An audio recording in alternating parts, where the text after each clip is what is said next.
Hola a todos, bienvenidos a un nuevo directo en Instagram de la Fundación Vivosano. Soy Alfredo Suárez, director de la Fundación, y hoy vamos a hablar de inflamación crónica, de nutrición antiinflamatoria y de herramientas para manejar algo que realmente nos afecta a todos, que es esa inflamación subaguda persistente. Y vamos a hablar de ello con Néstor Sánchez, al que le vamos a llamar ahora mismo para que se una a nosotros. Vamos a ver un segundito.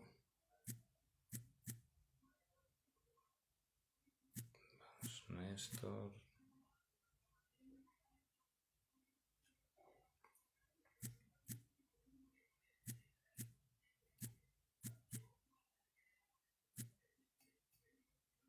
Y como os decía, enseguida vamos a comenzar. Seguro que muchos de vosotros habéis oído hablar del problema que es la inflamación crónica y de qué modo nos afecta. Pues ahora mismo, perdonadme, que estoy buscando a Néstor y ahora mismo empezamos.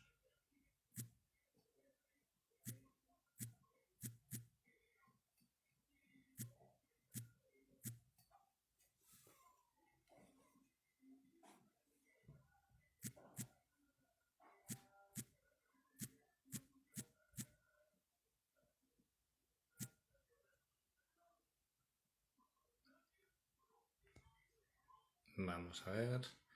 Disculpadme un segundito. Néstor, aquí le tenemos. Perfecto. Hoy es nutrición antiinflamatoria dentro de un contexto de inflamación crónica, como os digo, al que ya sabéis que estamos prácticamente todos expuestos. Néstor, muy buenas Buenas, tardes. ¿qué tal? ¿Qué tal? ¿Cómo estás? Fenomenal, fenomenal aquí, encantado de estar con vosotros. Qué bien. Bueno, pues he tenido algún problemilla para encontrarte, menos mal que, que al final lo he conseguido. Es que era muy Y raro porque no me salía que estabas en directo en Instagram y he tenido que buscaros y ver y para que se viera que estaba en directo, por eso digo, qué raro con lo puntuales que sois. bueno, Pero pues ya lo hemos conseguido. El primer sí, obstáculo superado. sí, Para quien no te conozca, muy brevemente, Néstor Sánchez es graduado en fisioterapia, es máster en psiconeuroinmunología clínica, máster en biología humana, fundador de múltiples proyectos relacionados con la salud, Mammoth Hunters, que es un clásico para todos los que nos interesamos por el deporte y la salud, fundador de Regenera, regenerapni.com y director clínico también en la clínica Regenera en Barcelona. eso es. Eh, Hay una frase que me ha gustado mucho de todas las que tienes en la página, que muchas me han gustado. Pero en un momento dices lo que para mí creo que es tu porqué, ¿no? El motor de mi carrera es lograr que otras personas encuentren el camino hacia una vida más feliz y saludable. Cuéntanos un poco esa vocación, de dónde viene y cómo te ha afectado. Pues la verdad, decirte de dónde viene, no lo sé. No lo sé de dónde viene, sino que es una sensación. Yo sí que durante mucho tiempo tuve una sensación de frustración con lo que estaba haciendo, como que había algo que no me acababa de cuadrar, ¿no? Uh -huh. Y de hecho es algo que me he planteado muchas veces, ¿no? ¿Cómo acabé yo en las ramas de la salud? Y cuando me metí allí, pues vi que, bueno, estás con personas y realmente quieres que mejoren y no entiendes por qué no ocurre. Y eso es un motor que te lleva a una satisfacción muy grande, pues el ver cuando sí que ocurre, ¿no? Y la verdad es que ha sido para mí la energía que me ha movido a seguir estudiando, seguir aprendiendo y apasionarme por lo que hago, ¿no? Y sí, la verdad es que sí. No sé de dónde viene, pero sé que una vez encuentras la sensación, dices, vale, es esto, ¿no? Llevo mucho tiempo buscando y esto es lo que buscaba. Pues vamos a Uh por ello, -huh. ¿no? Así que muy bien. Y luego también, por lo que he visto, hubo un clic, ¿no? Un momento que fue cuando descubriste la PNI. ¿Supuso un cambio en tu modo de entender la salud y de trabajar con el paciente? La verdad es justamente esa, ¿no? Yo empecé estudiando fisioterapia y para mí, pues no entendía, ¿no? O sea, no entendía desde las prácticas de la universidad por qué hay personas que vienen con una clínica, se les plantea un tratamiento que es el que te han enseñado y va maravilloso, pero en cambio otras personas con unos síntomas que aparentemente son muy parecidos, le haces lo mismo y no mejoran nada, ¿no? Y eso generó una búsqueda en mí que básicamente empecé a buscar, ¿no? De hecho, acabé la universidad muy perdido y lo primero que estudié fue un posgrado en bioética y calidad de vida, que no me solucionó mucho las cosas, la verdad, pero fue una de las cosas que hice. Luego estudié medicina tradicional china y naturopatía, que ya fue una primera intuición de, oye, se explican las cosas de otra manera, hay otro discurso aquí, ¿no? Hay que seguir buscando, ¿no? Y bueno, luego estuve un tiempo trabajando en Francia, dedicándome a la fisioterapia respiratoria, haciendo investigación, siendo profesor en la universidad de pregrado, pero yo seguía con esa búsqueda que no entendía, ¿no? Y entonces encontré la psiconeuroinmunología y efectivamente para mí fue un ¡guau! Era esto, o sea, por fin entiendo que el ser humano es mucho más que sus síntomas, que no podemos entender el cuerpo separado por sistemas, aunque eso nos ha ayudado mucho a comprenderlo mejor, luego lo tenemos que juntar todo, que no es lo mismo una persona que vive en la ciudad que una persona que vive en el monte, que se expone a unas toxinas, que tiene una relación con su jefe. Y todas estas cosas pues dan un mapa más complejo y ambicioso, ¿no? Que a veces te quedas con, pero a la vez pues muy, muy, muy gratificante. Y mucho más apasionante, ¿verdad? Que la Sí, visión mecanicista de flexión-extensión. De sí. repente, yo soy yo en mis circunstancias y hay un montón de cosas en torno al paciente que no sé qué hacen también que sea más apasionante acercarse a la gente e intentar ayudarla. Sí, al final esto lo que te da, o sea, no solo es apasionante para ti, que a veces, sino también para la propia persona, ¿no? Porque al final parece que o sea, parece en estos momentos, en muchos casos, aunque lo ponga muy simple, que las enfermedades son castigos divinos y que y que vienen de la nada y por lo tanto eso te quita toda la autonomía y todo el poder y que lo único que hay que hacer y que tu cuerpo está yendo en tu contra porque genera unos síntomas que te hacen daño a ti y lo que tú tienes que hacer es tomar unas cosas para que esos síntomas no estén, ¿no?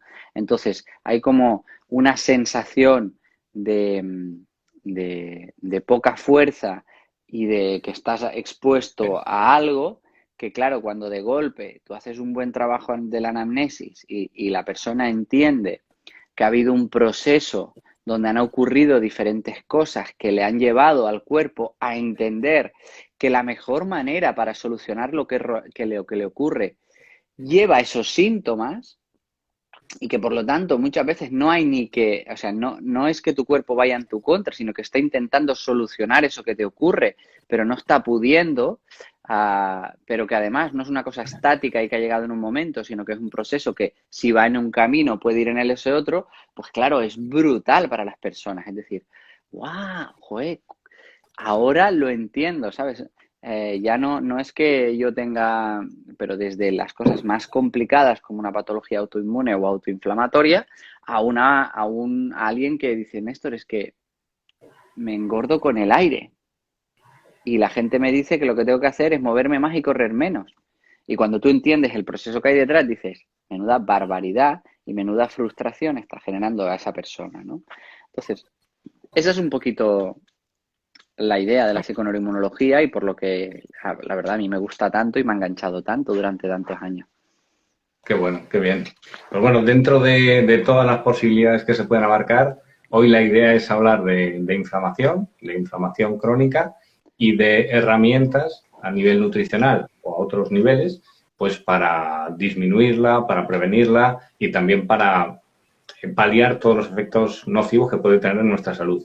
Entonces, si te parece, Néstor, decir también para los que nos están viendo, vamos a dejar al final un tiempo para preguntas, pero vamos a empezar, si te parece, hablando un poco de esto que vimos ahora de la inflamación crónica. ¿Qué es? O sea, ¿realmente es tan común? ¿Lo tenemos todos? ¿Es tan malo? O sea, aquí a mí me gusta más hablar en inglés se llama inflamación de bajo grado y en castellano muchas veces se traduce como inflamación silente. Justamente por eso, porque aunque se nombra mucho así, la palabra crónico ya nos lleva para toda la vida, tengo que cargar con esto, ¿no? Y en realidad no es así, ¿no? Lo primero que tenemos que ver es, número uno, es que el cuerpo está acostumbrado en general a responder ante un peligro, básicamente el sistema inmunitario, con una respuesta que muchas veces cursa con inflamación. En la mayor parte del tiempo, esta inflamación es potente, brusca, intensa e induce la fase de resolución, ¿no? Entonces, porque digamos, el sistema inmunitario, si me enrollo mucho me lo dicen, ¿vale? Pero el sistema inmunitario tiene la enorme responsabilidad de identificar lo propio de lo ajeno y de lo ajeno aquello que es alarmante y lo que no lo es, ¿no? Entonces, en general, la inflamación ha sido una respuesta brutal que en muchos casos nos salva la vida, tanto en un esguince como en una invasión por un patógeno oportunista. ¿Qué pasa? Que ahora lo que nos encontramos es que vivimos en un contexto donde están pasando demasiadas cosas que son muy nuevas para nuestra fisiología, que no son tan alarmantes como un bicho, pero que el sistema inmune no tiene claro y poco a poco va sumando como pequeñas señales de que debería responder de alguna manera. Y la única manera que tiene el cuerpo de responder es inflamando. Entonces, a eso le vamos a sumar otros factores de otros tejidos que cuando están dañados también tienen esa capacidad de, como si le susurraran al sistema inmunitario que deberían alarmarse un poco más, ¿no? Entonces, eso lo que va generando es como un vaso que se va llenando de inflamación, para que lo entendamos, ¿no? Por eso se llama inflamación de bajo grado. ¿Qué problema tiene? Que justamente muchos de los mecanismos de control, regulación y freno de la inflamación los da el propio pico inflamatorio, ¿no? Entonces, si en vez de ir ¡pa!, que eso produce sustancias altamente resolutivas y antiinflamatorias, sube poquito a poco porque comemos mal, porque dormimos mal, porque nos exponemos a toxinas, por muchas cosas que ahora iremos hablando. Veo aquí una pregunta técnica sobre NRF2 que ya hablaremos más tarde si queréis, pero es uno de los temas que más me gusta. Pero bueno, entonces eso va haciendo que se sume un contexto inflamatorio, que es lo que hace que la gente pues se encuentre más cansada. ¿Por qué? Porque el sistema inmune es un sistema prioritario y está utilizando más energía de la que toca, porque está alarmado. Que tenga dolorcitos en diferentes partes del cuerpo. ¿Por qué? Porque el sistema inmune está más activo y hace estas microinflamaciones que estimulan al sistema nervioso para notar este tipo de dolores. Que es más propenso a ciertas patologías más graves. ¿Por qué? Porque el sistema inmunitario está en ese umbral que se alerta más de lo que toca, ¿no? Entonces, muchas de las patologías que está sufriendo el ser humano moderno tienen que ver de base con esta inflamación crónica, como tú has dicho, o silente, como hablamos normalmente, ¿no? Porque esta inflamación, Néstor, de bajo grado, ¿no? Que está ahí, lo que tú dices, no es suficiente como para desencadenar una respuesta de resolución, se va quedando ahí, ¿no? Se va manteniendo.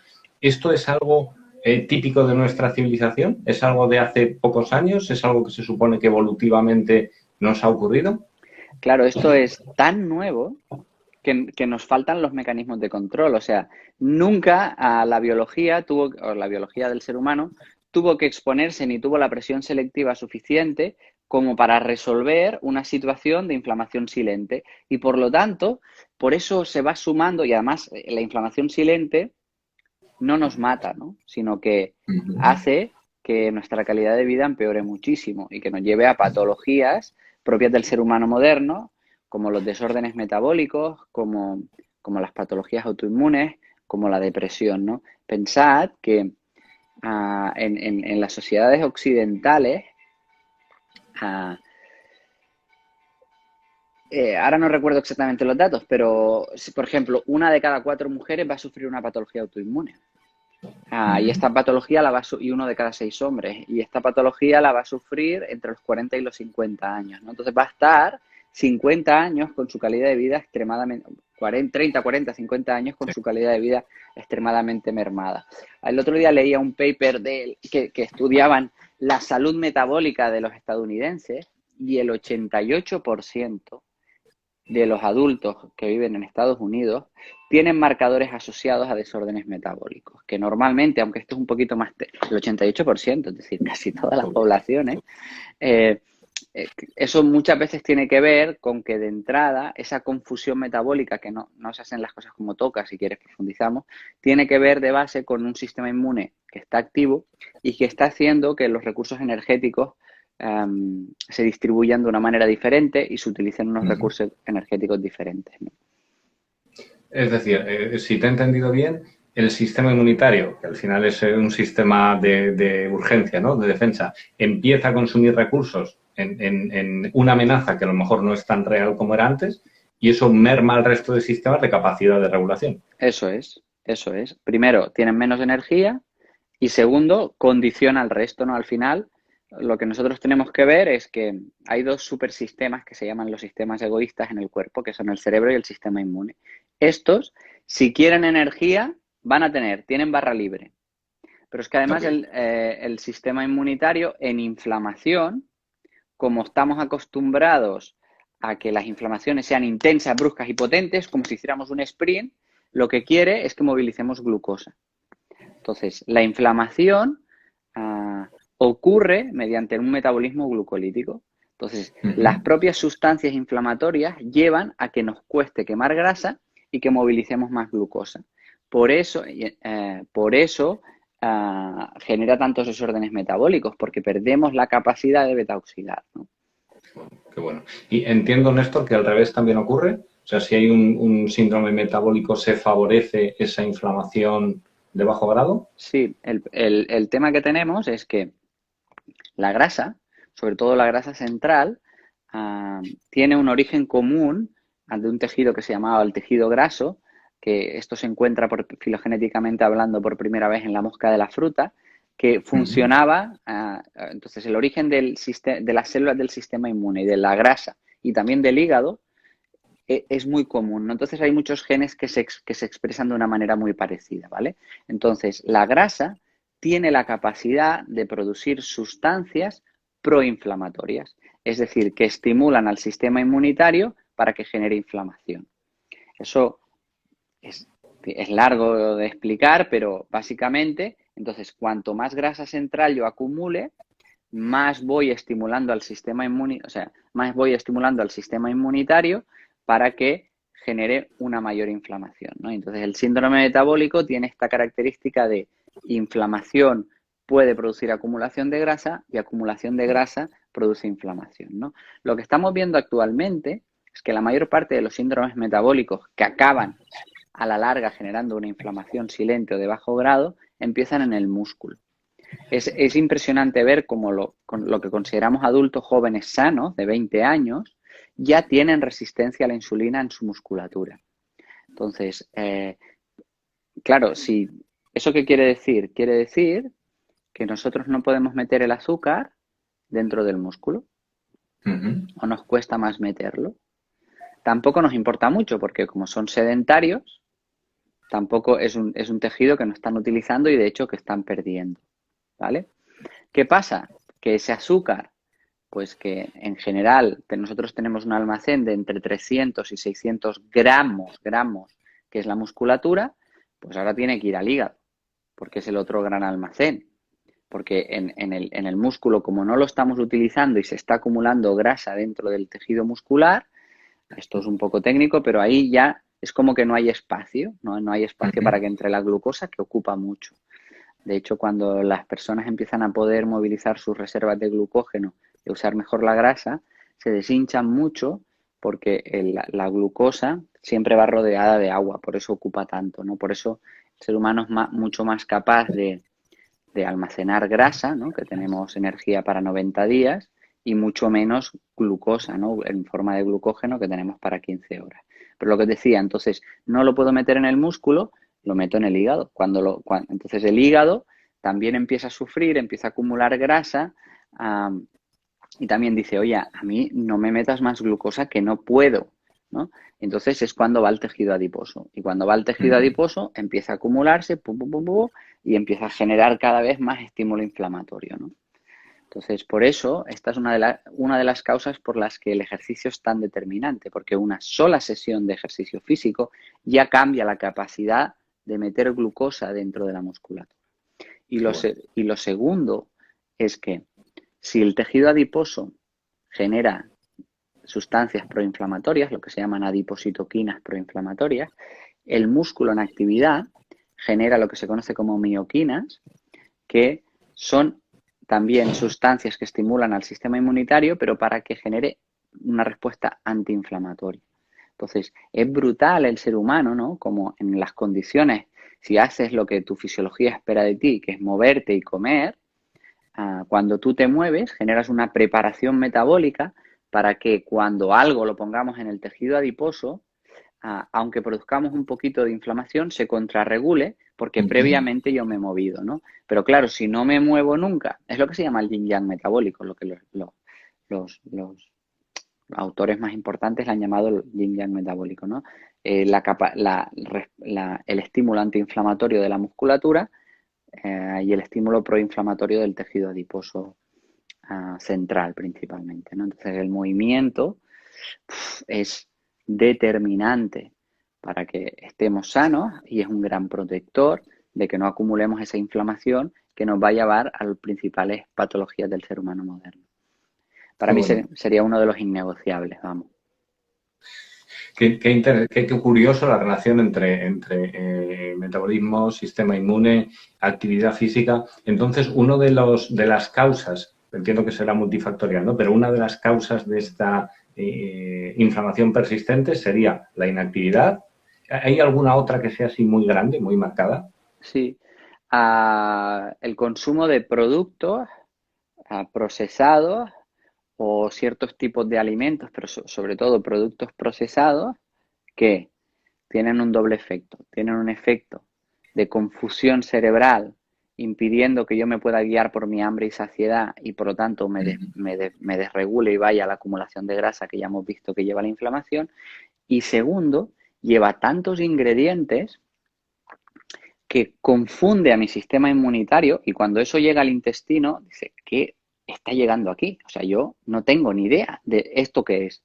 Y ante la duda, ante estas sustancias, lo que hace el sistema inmunitario es alarmarse. Oye, por si acaso es un bicho, ¿no? Entonces, la propia inflamación que todo ser humano tiene después de comer, lo que se llama la inflamación postpandreal, que se ve muy aumentada y se ve aumentada en un lugar donde hay una gran presencia de células inmunitarias, que es el intestino, ¿no?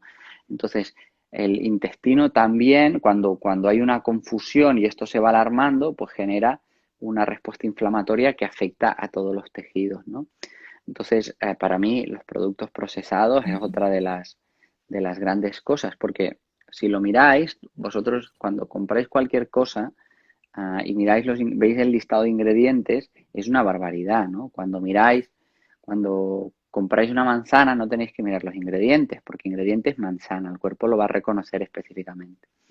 Otra de las cosas que a mí con esto, el otro día lo pensaba, no sé, a ver qué os parece, pero claro, con la nutrición que hemos simplificado, o con el nutricionismo diría yo, que hemos simplificado un alimento o hemos establecido un lenguaje para saber cómo es un alimento fundamentado en calorías y macros, proteínas, grasas y carbohidratos. Cuando tú ves la etiqueta de un producto que te ponen esta parte, lo otro están chiquititos los ingredientes, pero esta parte, que es lo que están obligados a poner, claro, no te parece tan diferente, porque de una manzana yo sí que puedo poner las calorías, los macros, y dices, bueno, pues si este es el lenguaje que usamos y las dos cosas tienen, mira, pues una galleta tiene más o menos las mismas calorías y bueno, no tiene los mismos macros, ¿no? Entonces hay como una confusión en el lenguaje donde lo metemos en la misma categoría y es cosas completamente diferentes. De hecho, se llaman diferentes. Unas cosas son alimentos porque alimentan y la otra cosa es un producto comestible, algo diseñado por la industria que nos podemos comer sin que nos mate, aunque nos daña, ¿no? Curioso, curioso. Es totalmente cierto. Hace poco mirábamos la etiqueta de pavo envasado, de pechuga de pavo, de esta, ¿no? Y es que ves que te viene un porcentaje que es muy bajo. Dices, a lo mejor tiene un 40% de pavo. Dices, el resto, ¿qué le están metiendo aquí? Y me llama la atención que has hablado de alimentos procesados, no tanto, por ejemplo, de carga glucémica o de subida de glucosa, sino que el foco, o al menos una de las partes más importantes, sería todo eso adicional que lleva lo que es la propia parte nutritiva. Sí, luego también nosotros podemos enfocarnos en los macros y ver qué pasa con la carga glucémica, pero por encima de esto, y esto es algo además que es interesante porque en nutrición, como es una ciencia joven y muy difícil, porque es muy difícil ah, ser categórico, porque las personas tienen muchísimas influencias, hay algo en que hay un consenso absoluto que es los productos procesados nos dañan, hay que comer alimentos. Ahí da igual la corriente nutricional, la escuela, da igual todo, ¿no? Entonces, esto es determinante.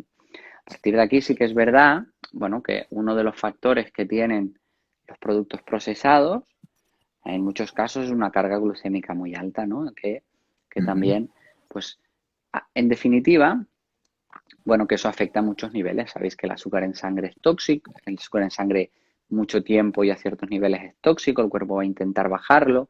Claro, si tú subes mucho el azúcar y encima no te mueves y no puedes meterlo en el principal almacén, pues todavía cuesta más. Tienes que producir mucha más insulina para que se pueda meter en los tejidos y vas acumulando un desorden, ¿no?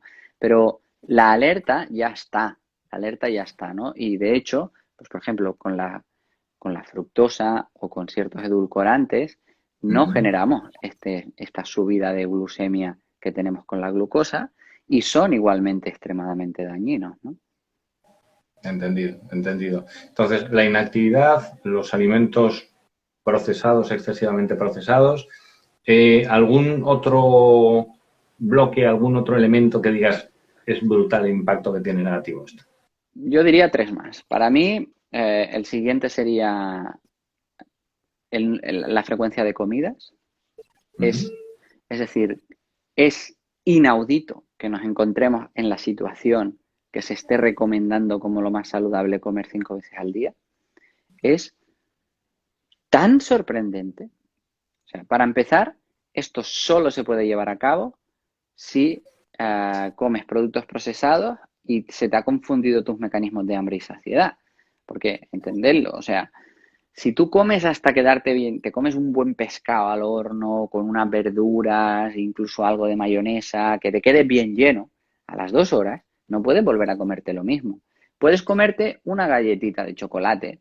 ¿Por qué? Porque está diseñada para confundir a mi cerebro y que lo coma aunque no lo quiera, ¿no? Entonces, con los alimentos pasa una cosa que hasta el plato preferido, ¿cuál es tu plato preferido? ¿Cuál sería tu plato preferido de comida?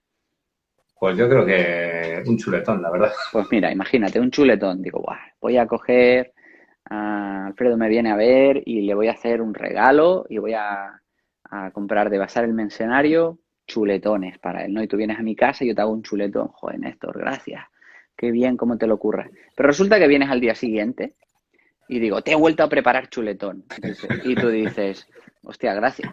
Y vuelves al día siguiente y al tercer día dices, hostia, es que ya no me entra un chuletón. Hasta la comida preferida tuya, cuando es un alimento, el cuerpo sabe autorregularse. Y si te has comido un chuletón, por la noche no te apetece comer carne. Sí. Pero en cambio, la gente come durante años y años cereales azucarados de la misma marca durante 10 años. Sí, sí, ¿No? Entonces, eso es brutal. ¿No? sí, Entonces, sí, sí, sí. pero entonces, cuando nosotros comemos alimentos, comemos cuando tenemos hambre y comemos hasta saciarnos, de una manera muy natural espaciamos comida. Y eso nos permite dar descanso a nuestro aparato digestivo, que no haya esta inflamación postprandial propia de cada comida, y es un grandísimo protector de que no acumulemos inflamación. Y esto realmente es un mensaje que va muy lejos, ¿no? Porque digamos que el ser humano es el hijo de 200 millones de mamíferos hambrientos y 200.000 años de humanos hambrientos. Nunca hemos tenido la posibilidad de comer 5 veces al día, ¿no? Entonces, nuestra biología no está adaptada para eso. Y de golpe nos sacamos de la manga una intervención, en principio con las mejores intenciones, que está fundamentada en perder peso y decimos, oye, vamos a distribuir la carga calórica de los alimentos en varias veces para que la gente no llegue a la comida con tanta hambre y no coma tanto, ¿no? Entonces, eso lo podríamos discutir porque de entrada no guiarte por el hambre es ya un desastre absoluto. O sea, eso es comer cuando no tienes hambre, es decir, comer cuando tu cuerpo te dice que no comas. Pero bueno, da igual. Aparte de eso, digamos que es una intervención que se diseña para un objetivo concreto y se extrapola a toda la población. Y no solo eso, sino que hemos llegado a la paradoja de que ahora ya no, porque la evidencia es tan aplastante en cuanto al ayuno intermitente que en ciencia no hay discusión, ¿vale? Pero que muchas veces te pueden llegar a preguntar, oye, ¿qué evidencia hay del ayuno intermitente? De espaciar un poquito más comida. Y yo un día lo pensábamos y con Carlos, que es uno de mis socios que hablamos mucho de ayuno intermitente, y digo, pero a ver, es que lo estamos haciendo al revés. Es como si yo dijera, mirad, he pensado que es mucho mejor no dormir que dormir. Y pues, ¿quién tiene que mostrar la evidencia? El que ha pensado que no, o sea, toda la historia de la humanidad, el ser humano ha dormido. Si tú vienes y crees que tienes una teoría con una plausibilidad biológica que quieras, muy bien, pero lo tendrás que demostrar muchísimo. Y en este caso es al contrario. Metemos una intervención nueva que nunca se había hecho, que nos revienta y encima no tiene que buscar evidencia científica. Flipo. Es alucinante.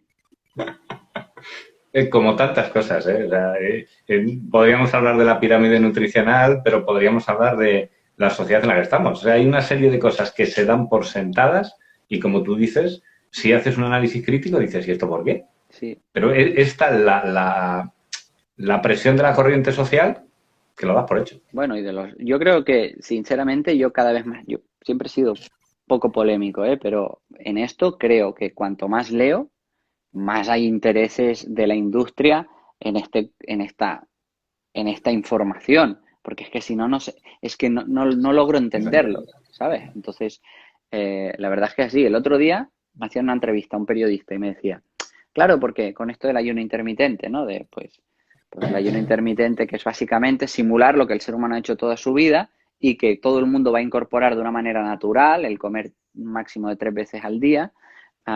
Y normalmente muchos días comer 2, algún día si has comido mucho y no te apetece, pues comes una, bueno, da igual. Pues me decían, ¿qué te parece, no? Es un poco irresponsable estos famosos que tienen mucha influencia, que estén diciendo que hacen el ayuno intermitente, ¿no? Porque claro, la gente lo hace. Y digo, mira, y de hecho es algo que en el libro del ayuno intermitente explicamos, recomiendo a las personas que sigan un proceso. Justamente si están inflamados de base, les va a costar y van a sufrir en espaciar mucho las comidas y no tiene sentido. Vamos a ir incorporándolo poco a poco. Pero lo máximo que les va a pasar con un ayuno intermitente es que pasen mucha hambre o que se encuentren un poco cansados. Entonces, me sorprende que tú señalices eso y que luego salga cualquier famoso anunciando unas natillas o un helado y en eso que está demostrado que es dañino para la salud, que están atacando a una población muy sensible que son los niños, con un referente que van a seguir a saco y que eso nadie se lleve las manos a la cabeza. Entonces, sobre una herramienta, porque lo diga un referente, ¿no? Como la Elsa Pataki cuando salió en El Hormiguero o no sé qué, sobre algo que lo máximo que te puede pasar es nada, todo el mundo meta estas críticas y luego sobre algo que sí que daña, no pasa nada. Entonces, sí, es curioso. Es curiosísimo. Es curioso.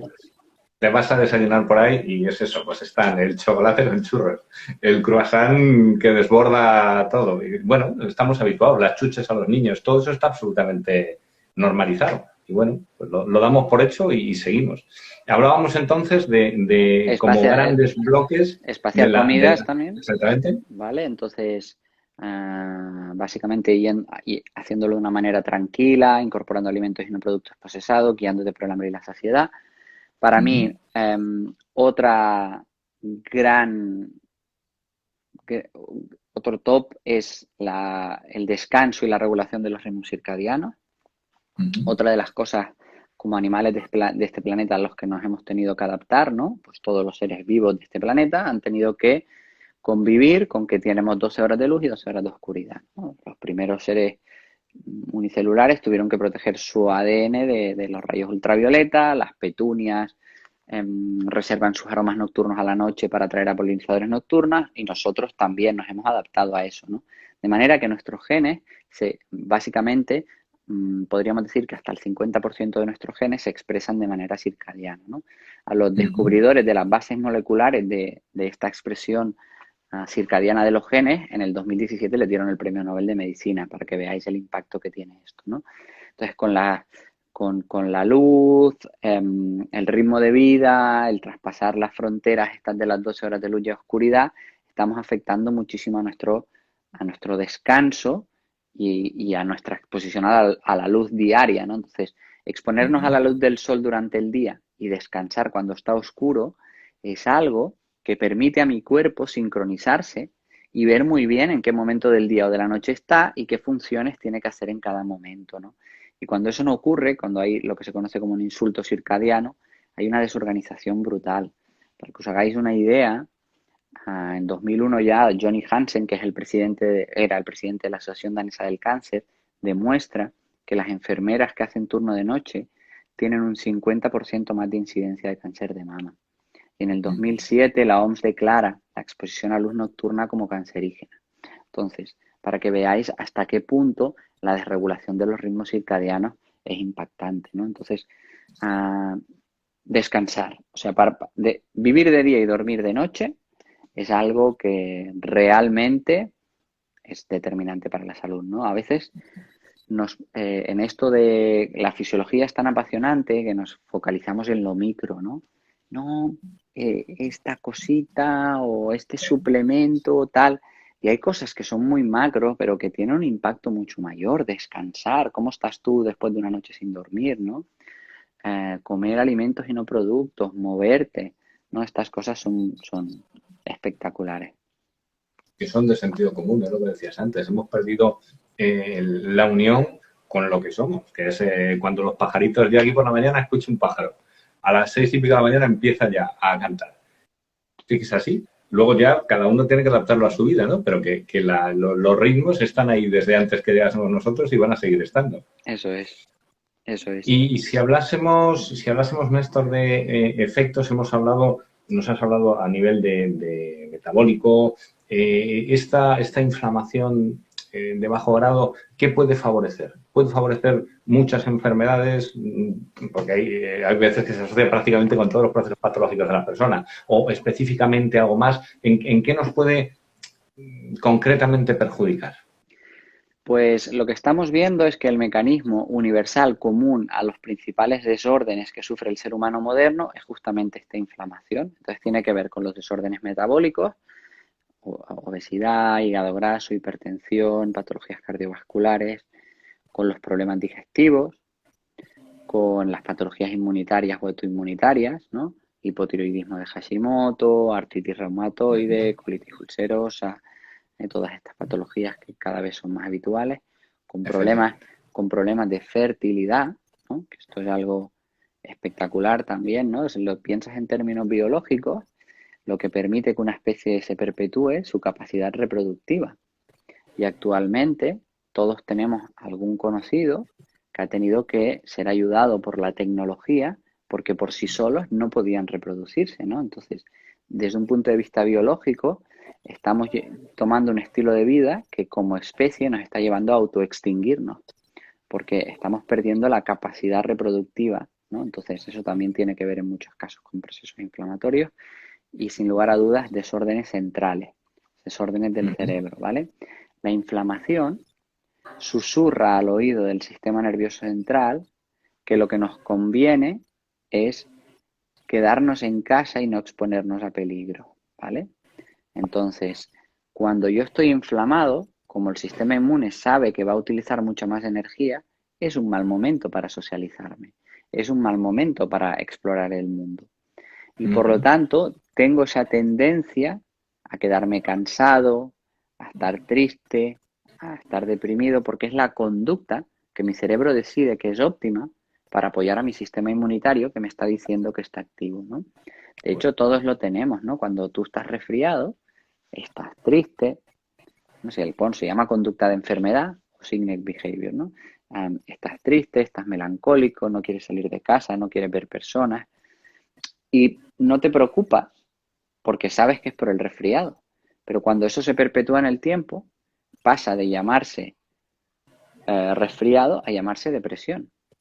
Y entonces sabemos que hay una base, no es la única, pero hay una base y que hay parte de los procesos depresivos tienen que ver con este fundamento inflamatorio.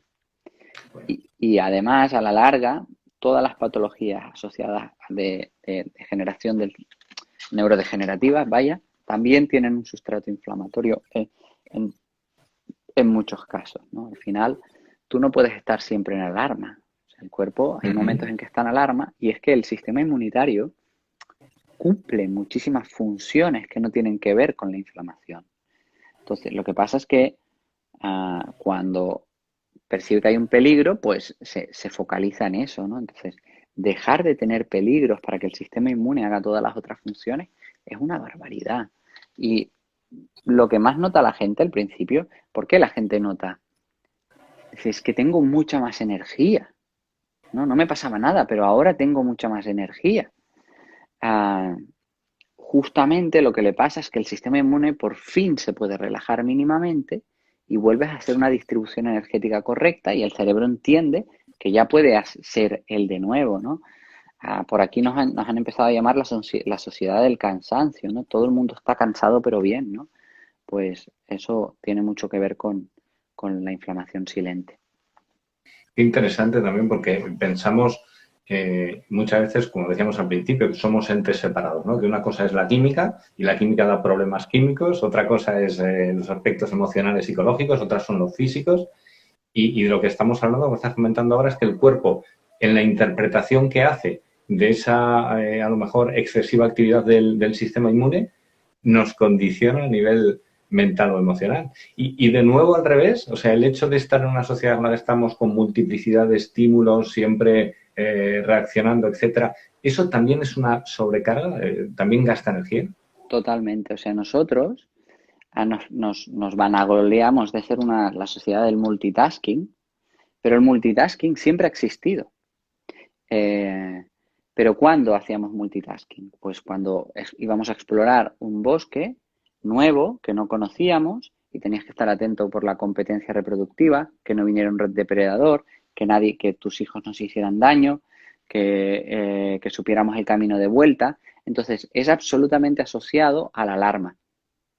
Y el cerebro, que es el gobernador, también puede decidir que hay alarma y decirle al sistema inmune, ya puedes empezar a inflamar porque estoy percibiendo alarma, ¿no?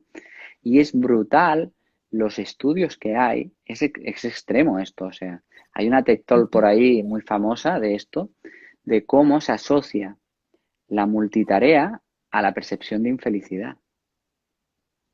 Esto daría para una charla en concreto, pero y de ahí salen pues las cosas pues herramientas, artefactos que simulen lo que normalmente hacíamos, ¿no? Que es el mindfulness, ¿no? Que es estar focalizado en una sola cosa. Pero es que esto el ser humano, cuando había muchos menos estímulos, ya le salía de manera natural. Yo con esto realmente creo que es una de las partes que menos solución estamos encontrando. Quiero decir, que tienes que ser muy consciente de ti mismo para una sociedad tan hiperestimulada y tan hiperestimulante, estar a una sola cosa, ¿no?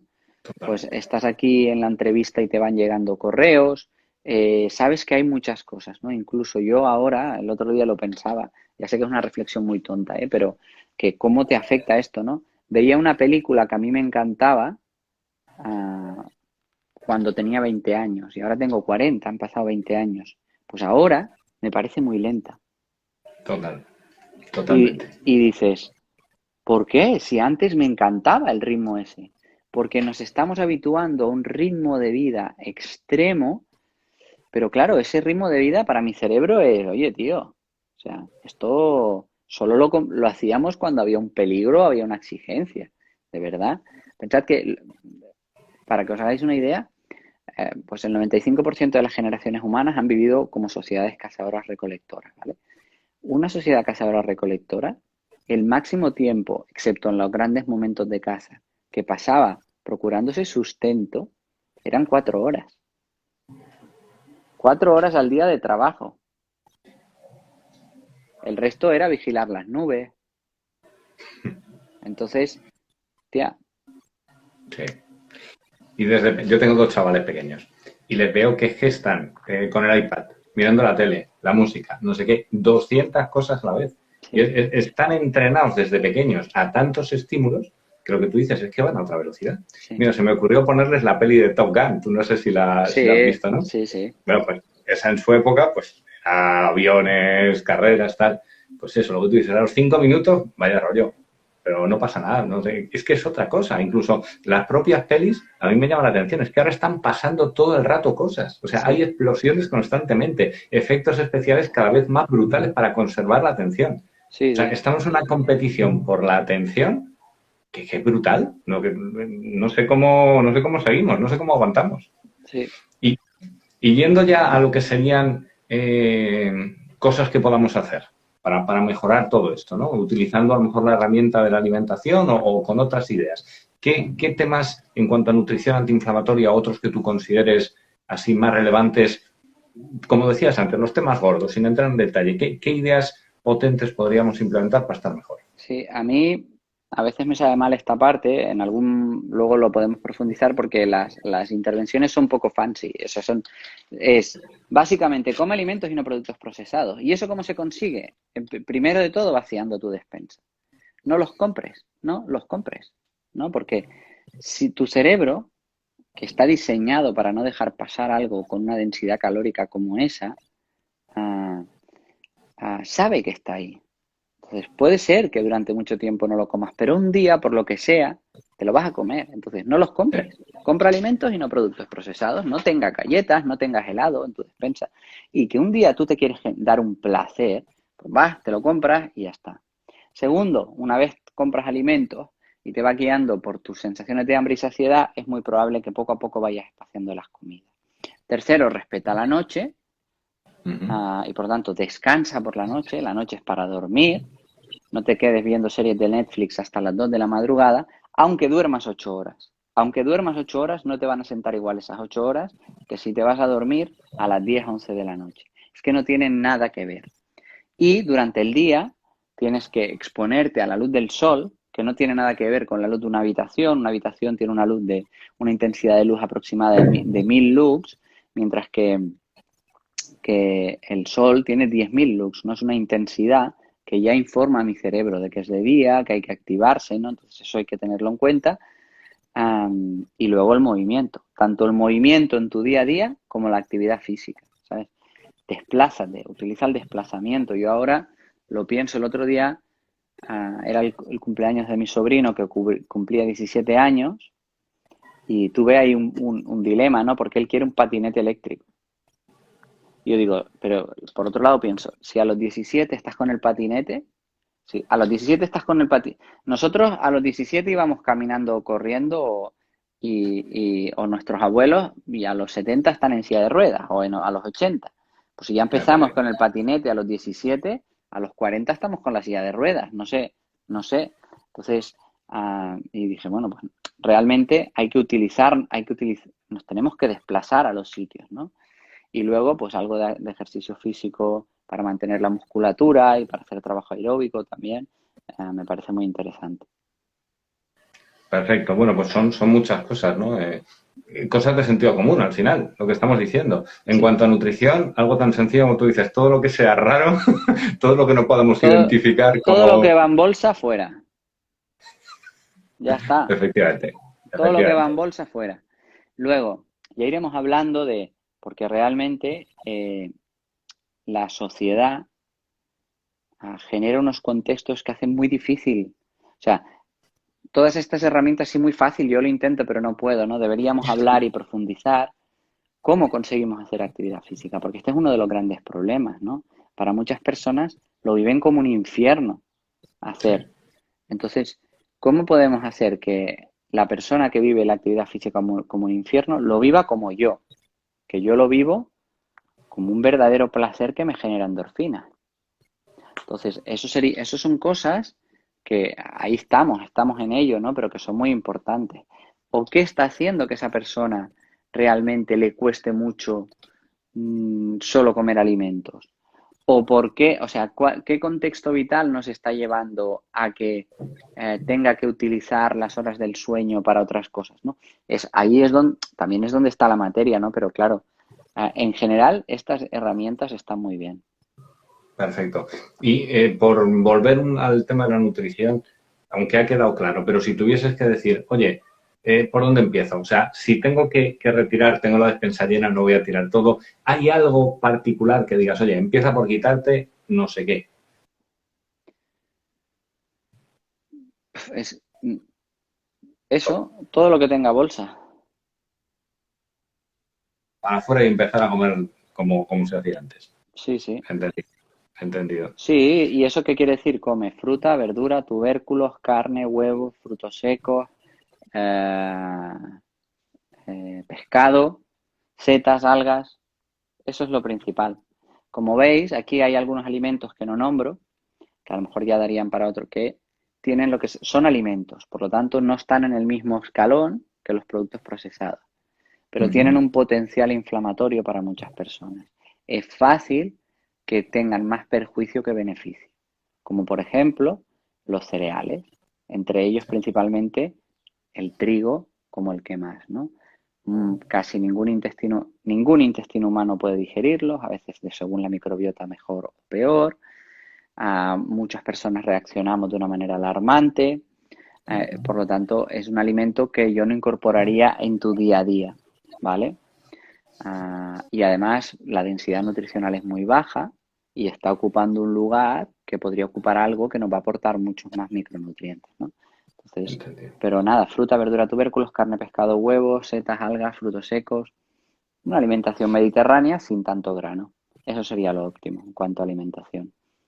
En el momento en que vamos recuperando también esas sensaciones propias, lo que hablamos, los ritmos, movernos un poco, elegir alimentos reales, puede ser que ya nuestro cuerpo despierte y nos vaya diciendo, oye, mira, esto mejor no, vete mejor hacia aquel lado. Sí, sí, sobre todo lo que pasa muchas veces es que alguna vez lo tomas y ya ni te reconforta tanto, y dices, no, es que no me siento igual de bien, yo no me encuentro igual, ¿no? Tú ya sabes discernir cómo estás, ¿no? Que antes no. Bueno, pues mira, algunas de las preguntas que tenemos por aquí, hay muchas, hay muchísimas, vamos a leer algunas. Decir que esto va a quedar grabado, para todos los que estáis aquí, que Néstor Sí. está compartiendo Tengo muchísimas 3 ideas. minutitos. Vamos allá. Pues vamos, mira, aquí estoy viendo una de Magdalena que dice que qué opinas de suplementos alimenticios y vitaminas. Bueno, pues eso que es de la pirámide, si hiciéramos una pirámide sería la parte de arriba del todo, ¿no? Es verdad que en estos momentos, entre que el ritmo de vida es muy alto y que nos fundamenta la agricultura extensiva, ha agotado los terrenos, muchas veces nos faltan nutrientes, ¿no?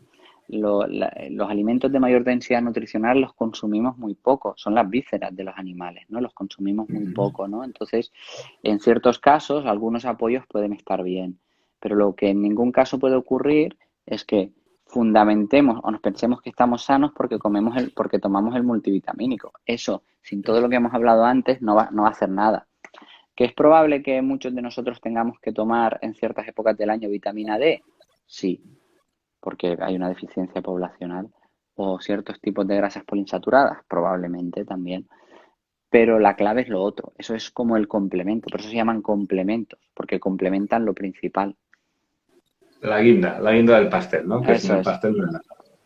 Mira, nos pregunta Love sobre la leche, que es otro alimento también controvertido. Sí, aquí, o sea, la leche sí que tiene la característica que nutricionalmente es mucho más denso, sí que aporta micronutrientes, y es verdad que, pues, más o menos el 70% de la población adulta de este planeta es intolerante, o sea, le cuesta degradar su azúcar. En caso de que te siente bien su azúcar, tenemos otro problema con una de sus proteínas, que se llama caseína, que es una de las proteínas principales, que tiene un potencial de alteración de la funcionalidad del intestino e inflamatoria bastante alta. Entonces, no es uno de los alimentos que de adulto necesitemos para nada y también tiene probabilidades de que genere perjuicio. A partir de aquí, esto sí que es muy individualizado. Hay personas que le sientan mejor, no tienen síntomas y pueden tomar algo de leche de vez en cuando, un poco de queso, bien. Pero si no es algo que te apetezca muchísimo, puedes vivir completamente sin leche y te estás ahorrando una probabilidad alta de que eso de alguna manera te esté afectando. No es una necesidad como se consideraba antes, ¿verdad? No, Obligatorio tomar leche para estar sano. En absoluto. De hecho, nuestra biología ya anticipa que llegados a cierto punto dejamos de tolerarla. Es así porque nunca la habíamos tomado. Entonces ya veis que no soy tan categórico como con el trigo, porque no tiene un efecto tan directo. En algunas personas sí, pero hay un poco más de variación entre las poblaciones, ¿vale? Pero en general, yo sería uno de los alimentos que ni mucho menos tomaría diariamente. Lo haría esporádicamente, más por gusto que por sensación de que me está alimentando de alguna manera o de otra. Perfecto, Néstor. Sabemos que tienes ahora otro compromiso. No sé si una última o Sí, terminamos sí, lo que quieras, hacemos la última. Mira, veo aquí una que yo creo que aterriza también muchas de las cosas de las que hablamos. Nos pregunta, vamos a ver, Nia del Designer. Dice, es muy difícil comprar en los supermercados porque todo viene en bolsa o envasado. ¿Qué opinas de las bolsas de verdura? Porque es verdad, ¿no? Que es un contexto real que al final estamos acostumbrados a comprar todo, pasas por el lineal del súper y todo viene envasado. Yo alucino con esto. Porque, o sea, ni estar en contacto con plástico en muchos casos no es bueno ni para el alimento, genera una de residuos que flipas y sí deberíamos poco a poco, bajo mi punto de vista, ser nosotros como consumidores un poco más exigentes en que, tío, o sea, ¿qué haces poniéndome la manzana en una bolsa? No te la compro, no te la compro. Evidente. Sí. Y los cambios van a venir por ahí, ¿eh? Van a venir porque nosotros exijamos. Sí. Néstor, muchísimas gracias. Gracias por hacernos un hueco. Gracias por haber apurado hasta el último momento y gracias por compartir todo lo que sabes, toda tu experiencia y el cariño con el que lo transmites. Un placer. Igualmente. Y bueno, en nombre de todos los que te están viendo, muchísimas gracias. Si quieres decir alguna última idea, compartir alguna última cosa. Nada, que muchas gracias y encantado. Para mí es un placer divulgar lo que siento que es mi manera de aportar al mundo, así que estoy encantado de la vida. Muchas gracias por la invitación. Pues muchas gracias a ti, gracias a todos. Nos vemos otro día. Muchas gracias. Hasta pronto. Hasta luego. Chao.